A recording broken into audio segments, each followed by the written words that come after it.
Donc là, on est sur le chapitre dénombrement, dénombrer. Alors, je sais plus si c'est du latin ou du grec, hein, mais en gros, ça veut dire compter. D'accord? Donc, le but, c'est de compter, dénombrer. Alors, on va faire des trucs tout simples. Vas-y, on a une urne avec des boules. A, B, C, D, E. On va prendre 5. Et on va commencer à faire un tirage avec remise et individuel. Donc, tirage individuel avec remise. Ça veut dire quoi? Bah, ça veut dire que je vais prendre une première boule et je vais avoir 5 possibilités. Donc la A, la B, la C, la D ou la E. De nouveau une boule, encore 5 possibilités, encore 5 possibilités, etc., etc. Ça va être trop long à faire, donc ce qu'on va faire, c'est qu'on va remplir des cases. Supposons que je tire 4 boules. D'accord? Première boule que je tire, j'ai 5 possibilités. Deuxième boule que je tire, j'ai encore 5 possibilités. J'ai encore 5 possibilités, j'ai encore 5 possibilités à chaque fois. Parce qu'à chaque fois, je la remets. D'accord? Donc je pourrais avoir A, A, A. Je pourrais avoir A, B, A, A. Je pourrais avoir B, A, A, A. On a l'impression que c'est le même, sauf qu'il y a une notion d'ordre ici. BA, au début, c'est pas la même chose que AB. Donc, en termes de nombre de combinaisons possibles, nombre de combinaisons, c'est-à-dire qu'imagine, c'est un code, c'est ton cadenas, d'accord? T'as tes 5 lettres. Faut que tu tapes ton code. Tu t'en souviens plus, tu dis, ah bah je vais tester. Bah, ça va te faire 5 fois 5 fois 5 fois 5, 5 puissance 4. D'accord? Donc 5 puissance 4, ça fait 25 fois 25, ça fait beaucoup, hein. Je sais pas combien ça fait, mais ça fait énormément. Donc ça, c'est du tirage avec remise. Ici, on a le nombre de boules, donc je vais l'appeler n. Et là, c'est le nombre de tirages. Je vais l'appeler k. Ton n, c'est le cardinal de ton ensemble. Ton ensemble, souvent on l'appelle E. Il vaut 5. Donc dans mon exemple après avec les n, ça fait n. D'accord? Et donc ici, il y a vraiment une notion d'ordre. Notion d'ordre, c'est-à-dire que l'ordre est super important. D'accord? Il peut y avoir une répétition, puisque c'est du tirage avec remise. Voilà un petit peu pour ça. Deuxième type de tirage que tu peux avoir, toujours avec la même urne, toujours du tirage individuel. D'accord? Mais celle-ci sans remise.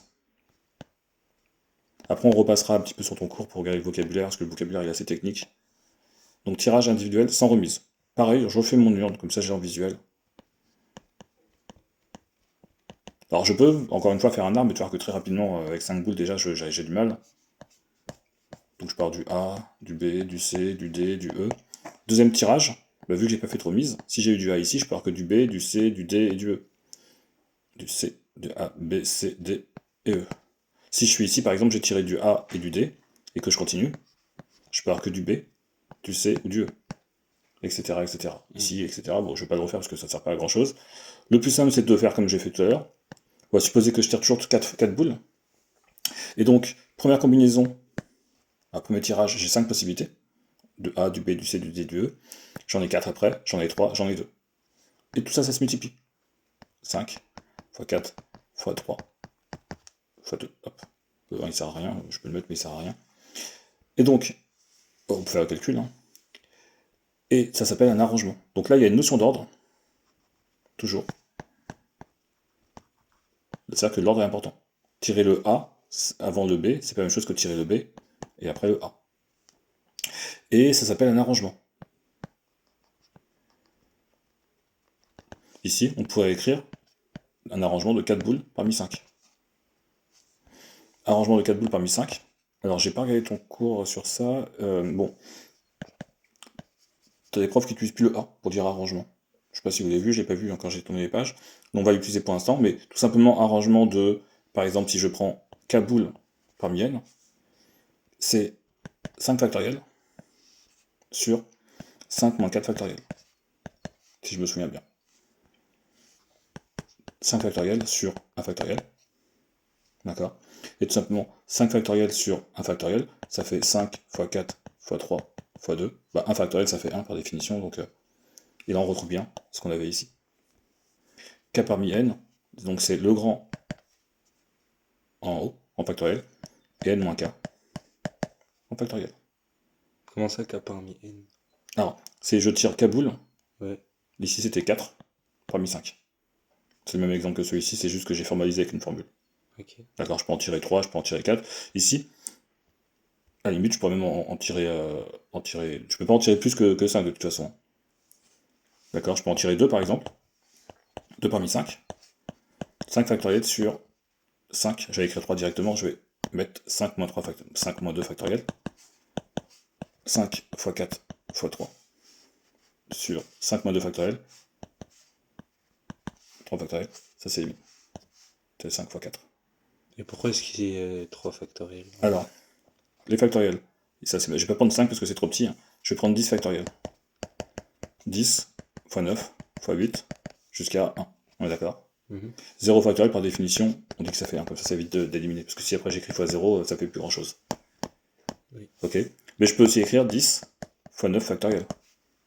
Ah, ok, oui. D'accord. Donc ici, plutôt que d'écrire, parce que j'ai vu ici que ça faisait, je refais ici mon calcul, ici, vu que j'ai vu que ça faisait 3 factoriels et 5 factoriels, je me dis, je vais prendre 5 fois 4, et plutôt que d'écrire fois 3 fois 2 fois 1, et ici 3 fois 2 fois 1, et après barré, je me suis ici arrêté à 3 factoriels et 3 factoriels. Comme ça, je les arrive. Ok. Et ça fait 20 possibilités. Et regarde bien, là je tire 2 boules parmi 5 sans remise. Première boule que je tire, j'ai 5 possibilités. Deuxième boule que je tire, j'en ai 4. Ça fait bien 20 combinaisons différentes. Donc ça s'appelle un arrangement. D'accord? C'est quand on fait du tirage individuel sans remise. Alors, tu as aussi les permutations. C'est du vocabulaire. Hein. Permutation, en réalité, c'est un mot qui, je sais pas pourquoi ils l'ont mis, ils sont encore embêtés un petit peu, mais c'est un arrangement de n parmi n. Ça veut dire quoi un arrangement de n parmi n? C'est-à-dire que je vais tirer toutes les boules. C'est-à-dire que je reprends mon exemple, j'ai mes 5 boules, A, B, C, D et E, d'accord? Et je vais tirer, non plus, tout à l'heure je tirais 4 boules, d'accord? Une par une, hein. Une par une, donc individuelle, hein. Sans remise, d'accord? Ici je vais tirer les 5.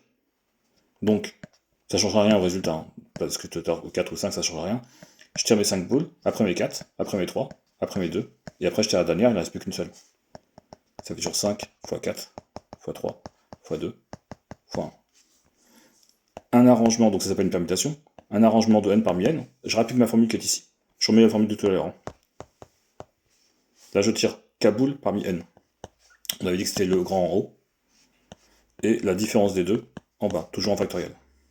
Ici n parmi n, le grand en haut, d'accord? Et la différence des deux, n moins n factoriel. Ça fait n factoriel sur 0 factoriel, et ça nous fait n factoriel. C'est bien ce que j'ai trouvé ici, n factoriel, 5 factoriel. On va le refaire après, hein, tout ça en exercice, et en plus avec le vocabulaire qu'il faut. Il nous reste un dernier type de tirage, c'est les tirages simultanés. Donc, tirage simultané, ça veut dire que tu tires, tu mets la main dans l'urne. Donc tu as A, toujours B, C, D, E. Tu mets la main dans l'urne, et tu tires une poignée de boules. On va dire on en tire 3. 3 en même temps.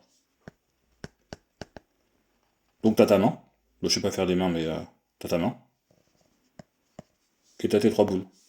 C'est n'importe quoi. La A, la C et la E. D'accord?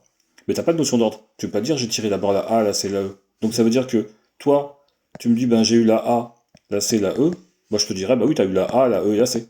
Et puis ton voisin il dira t'as eu la E, la C et la A. Mais c'est la même chose. C'est une seule combinaison, c'est les mêmes. C'est-à-dire qu'il n'y a plus d'histoire de notion d'ordre, j'ai tiré une première boule, une deuxième boule, une troisième boule. Et tout simplement, les combinaisons, ici j'en ai tiré 3, 3 parmi 5. C'est un peu comme les arrangements. Ça ressemble beaucoup au début. 5 factoriel sur 5 moins 3 factoriel. Donc ça s'écrit comme ça, hein, avec une parenthèse. Tu peux voir d'ancienne écriture, j'ai pas vu encore dans ton truc, mais tu peux aussi avoir ça, avec un C, comme pour une combinaison. Ça s'appelle une combinaison. Hein. Et donc tu mets le O en haut, quand je dis le O, c'est le plus grand chiffre, la différence des deux en bas, d'accord? Et tu rajoutes, pour pas que ce soit un arrangement, tu rajoutes division par 3 factoriel. Donc en bas, c'est toujours 3 factoriel? Ou Ouais. c'est en... Du coup, là, c'est 3 parce qu'ici, C'est on a 3. 3. Ouais, c'est 3 parce que c'est 3. Ok. Ici, je tire 4 boules parmi n, simultanément. Ça fera n factoriel. Sur n moins k factoriel. Et ici, bien sûr, k factoriel. Le 3, c'est parce que j'avais un 3. Ok. Ça marche pour ça. Là, on a fait à peu près tous les tirages que tu peux avoir au niveau du bac. Après, il peut y avoir autre chose qui peut apparaître. Il y a le triangle de Pascal, le binôme de Pascal, le triangle de Pascal, qu'on va regarder un petit peu sur le bouquin. C'est pas mon truc préféré. Et j'ai oublié un truc. Je me souviens plus, ça me